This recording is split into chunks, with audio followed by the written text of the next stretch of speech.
Announce कर दी है test match से एक दिन पहले। और एक चेंज तो उनका एक्सपेक्टेड ही था जब ये खबर आ गई थी कि जैक लीच इंजर्ड है, वो इस टेस्ट मैच से बाहर हो गए हैं। तो शोएब बशीर ऑफ स्पिनर अपना टेस्ट डेब्यू करेंगे। शोएब बशीर वही है जिनके वीजा को लेकर बड़ी दिक्कत आई थी, उनको वीजा फिर लंदन जाके दोबारा लेना पड़ा, अब वो टीम के साथ जुड़ गए हैं। ऑफ स्पिनर है, अपना टेस्ट डेब्यू करेंगे। तो शोएब बशीर एक चेंज है जैक लीच की जगह। और दूसरा चेंज बड़ा इंटरेस्टिंग है, बड़ा दिलचस्प है। जिमी एंडरसन 11 में आ गए और मार्क वुड को वो रिप्लेस करेंगे। यानी कि इंग्लैंड ने एक फास्ट बॉलर और 3 स्पिनर्स के साथ ही जाने का अपनी जो प्लान था वो उस पर बरकरार रहे हैं।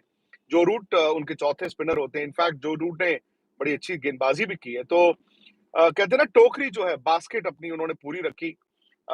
एक लेफ्ट आर्म स्पिनर है उनके पास, Hartley, Rehan right arm leg spinner, और अब एक ऑफ स्पिनर उन्होंने बशीर को खिला लिया है, जो रूट भी ऑफ स्पिन डालते हैं। तो कहीं ना कहीं इंग्लैंड ने आई थिंक 11 अनाउंस करके ये बता दिया है कि वो उसी रणनीति पर रहेंगे।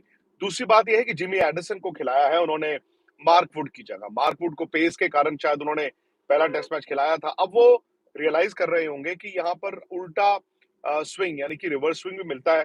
और जिमी एंडरसन आप जानते ही हैं, भले ही बहुत तेज बॉल नहीं डालते, लेकिन आज की तारीख में टप्पे में बॉल डालते हैं। और वाइजैक में इससे पहले भी आपने देखा होगा, चूंकि विकेट थोड़ा सा क्या होता है ना, जल्दी रफ हो जाता है गेंद, तो यहाँ पर रिवर्स स्विंग आपको देखने को मिल सकती है। तो उन्होंने जिमी एंडरसन को उनके तजुर्बे के कारण और शायद नई बॉल से स्विंग और पुरानी बॉल से रिवर्स स्विंग के कारण 11 में जगह दे दी है। तो इंग्लैंड 1-0 अप है। इंग्लैंड ने बड़ा जबरदस्त कमबैक किया था पिछले टेस्ट मैच में। उन्होंने अपनी 11 का ऐलान कर दिया है। बैटिंग तो उनकी वही है।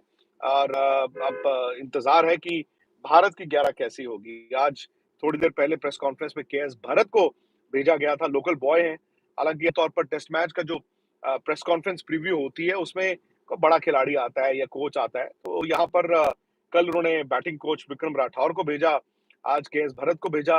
लेकिन अब सवाल यही कि भारत कर क्या रहा है। और कल की प्रैक्टिस की जो खबरें हैं उसके मुताबिक ये खिलाड़ी स्वीप बड़ा मार रहे थे, रिवर्स स्वीप और स्वीप की बड़ी प्रैक्टिस की गई है। इतना आसान होता नहीं है कह देना कि भाई स्वीप और रिवर्स स्वीप की आपने 2 दिन प्रैक्टिस कर ली तो आपको टेस्ट मैच में स्वीप और रिवर्स स्वीप देखने को मिलेगी। रिवर्स स्वीप तो मुझे नहीं लगता इतना आप देखने को आपको मिलेगा, लेकिन हाँ, स्वीप शॉट हो सकता है कि आपको थोड़ा बहुत दिखे, सो दैट आप स्पिनर की जो लाइन है, उसकी लेंथ है, उसे तोड़ने की कोशिश करें। अब दिलचस्प यही है ना कि भारत की 11 क्या होगी।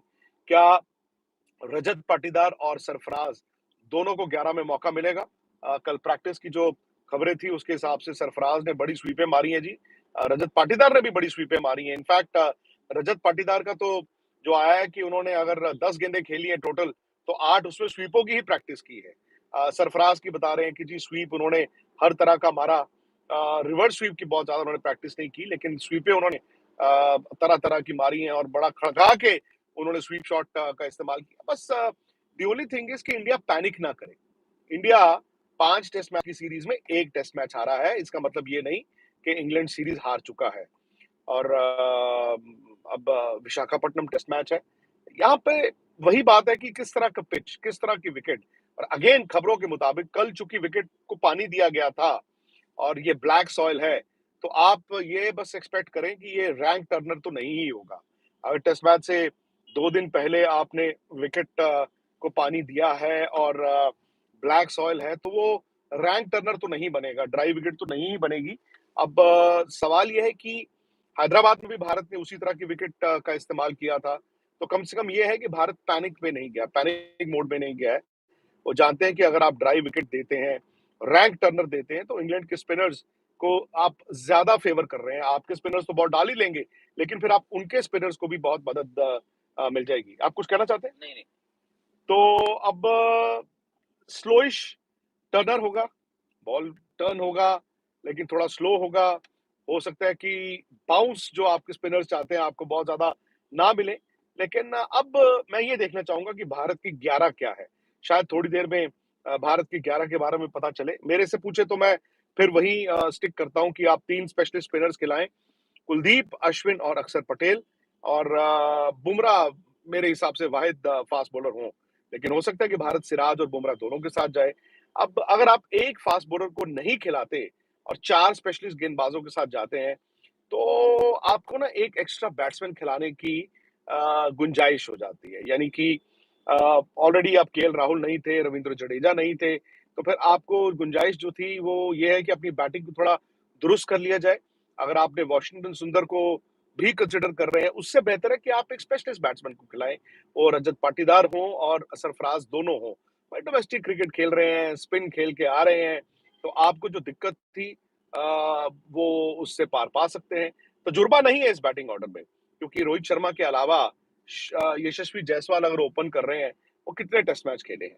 3 नंबर शुभमन गिल है। अब शुभमन गिल का तो यार टेस्ट करियर जो है वो मतलब इट नीड्स अ मिरेकल।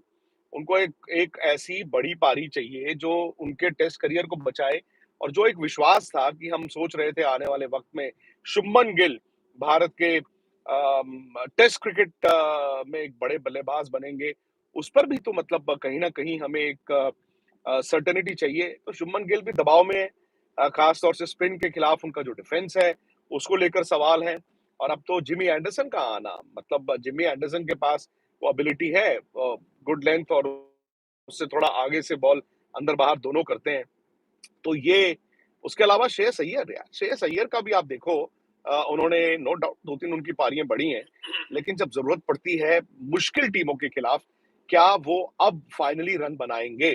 तो आपके बैटिंग ऑर्डर में ना वो तजुर्बा नहीं है, शायद स्किल की भी कमी दिख रही है। और अनफॉर्चुनेटली द मोमेंट हम कहते हैं स्किल की कमी दिख रही है, वो खेल रही है स्पिनर्स खेलना। मैं फिर उस बात पर कायम हूं कि जो इंग्लैंड के स्पिनर्स हैं, वो ऐसे स्पिनर्स नहीं है कि आप उनका नाम देखें, उनका रिकॉर्ड देखें और डर जाएं। ठीक है, पहला टेस्ट मैच इंडिया हारा जरूर, बट अभी मेरा मानना है कि इंडिया उस मैच को हारा तीसरे दिन अपनी गेंदबाजी के कारण। तीसरे दिन और चौथे दिन सुबह आके जो इंडिया ने 105 रन उनको बनाने दिए, वो गेंदबाजी के कारण हारा। अभी भी यार चौथी इनिंग में आसान होते नहीं है। ठीक है, आप एक्सपेक्ट करते हैं, इंडिया इंडिया में खेल रहा था तो शायद थोड़ा सा 231 रनों में इतनी दिक्कत ना आती, पर 231 रन भी नहीं बने। और उसके पीछे आई थिंक वजह थी दबाव हैंडल ना कर पाना। दबाव हैंडल नहीं कर पाया इंडिया, और वो तीसरे दिन जो रैटल हुआ है उसके बाद से इंडिया कमबैक कर ही नहीं पाया। तो खैर, जो भी है, और बड़ी दिलचस्प खबरें होंगी ही होंगी। देखते हैं भारत की 11 क्या है, भारत की चॉइस क्या है। जुड़े रहेंगे सारा दिन स्पोर्ट्स तक पर। आपसे बस यही दरख्वास्त है कि प्लीज आप सब्सक्राइब जरूर कीजिए स्पोर्ट्स तक को, नोटिफिकेशन की घंटी भी बजाइए, और रहिए हमारे साथ। क्वेश्चन आंसर सेशन करेंगे आप और हम, जुड़ेंगे एक बार फिर। 11 भारत की, इंग्लैंड की 11 के बाद क्या कुछ हो